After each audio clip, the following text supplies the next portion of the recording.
Alright, welcome everyone to a special edition video with Clash. I'm going to be going over my new crush, Canderous Ordo of the Scoundrel faction.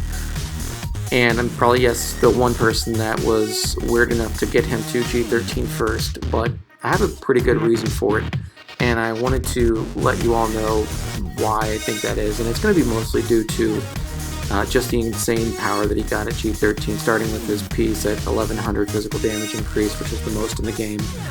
I already had him well modded for offense, and crit damage, but you see here 214 on one of my pieces for offense. It was well stacked to begin with. In fact, if you look here, it was the most of the game going into G13 at 6102, and I could do some pretty cool things with it at Gear 12. Already, just one of his triple crits, you get for 120k on certain people. But with his increase of almost 48% to the physical damage, if you had a full crit damage set, I could actually get him to what he is now, which is 7805 physical damage. And I had some help on the Scoundrel server going into the actual math of what I thought would be a pretty cool and interesting way to use him under a hero lead. And based on some pretty intense algebra here, we thought we could get almost a 261k crit if you account for all three of his damages. And the first thing I'm showing you here is First Order. I was so impressed by what happened against First Order. I honestly thought something was wrong because I immediately melted through Crew, which I just don't know that I've ever seen anyone do that in one shot. So I started looking at how I could get him to really maximize his offense, and I put him through a range of different comps. First Order was scary good. I put him up against a really well geared modded and Zeta GG team. It's a little bit unique in that it doesn't necessarily have all the droids. It's got a Newt and a Dooku in there, but there's a Newt Zeta, there's a Dooku Zeta, both the Zetas on GG, Zetas on B1, Zeta on B2. Again, this one was a little bit more challenging than some of the other ones because you have to know the right turn order. You have to know who to target first. You have to know what to do whenever you get the dang extortion from Newt, because you can't just ignore it. If you don't know that yet, don't ignore extortion. It will slowly make things not really good for you. But anyway, the AoE was powerful, the individual hit was powerful, and led me to believe that other different variations of the comp could still be very viable, given that there's going to be taunting going on with maybe IG 100. I'm showing you Traya here. I tried Traya. That one did not work well at all. I think obviously the attacks out of turn and all that stuff just ate away at his health. I was able to, get Scion down, but I would not recommend going against a Traya lead with him. He's just going to kill himself.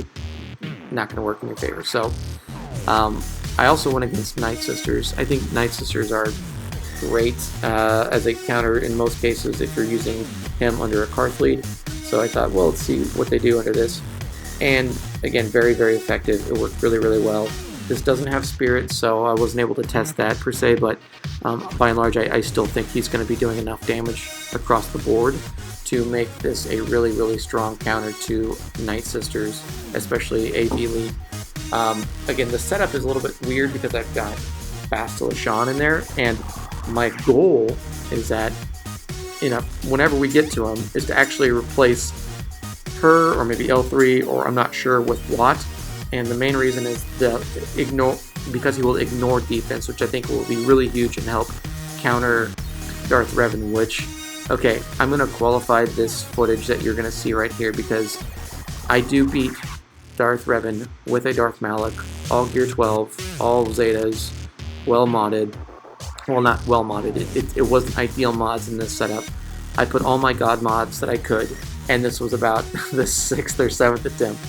I finally got enough good RNG to take down a Darth Revan on my Arena Shard, and I gotta tell you, when it happened, I thought, okay, well, I almost didn't want to post this because it was such I don't want to call it luck, but there was so many things that went right prior to this that I felt, well, I'll post it anyway because it's a pretty fun thing that you'll see here. In fact, you'll see at this point Darth Malak gets, pretty well handled by him.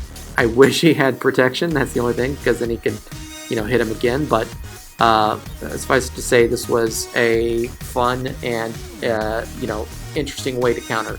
So qualify, not something I would recommend ever. This took a lot of effort to try to get done, but it was a really fun battle, and whenever it happened, I was super excited, and I think there's even more to come whenever we get Watt in there, because I think that the unique ability to add that piece on him to have him ignore armor entirely will be something that takes it to the next level. So I hope you all enjoyed this. This was a lot of fun to theorycraft. Thanks to everyone on the Shard that partook into the conversation with me on this. And again, if you haven't joined the Scoundrel server, it's in the link in the description below. And like and subscribe if you haven't already. Thanks so much.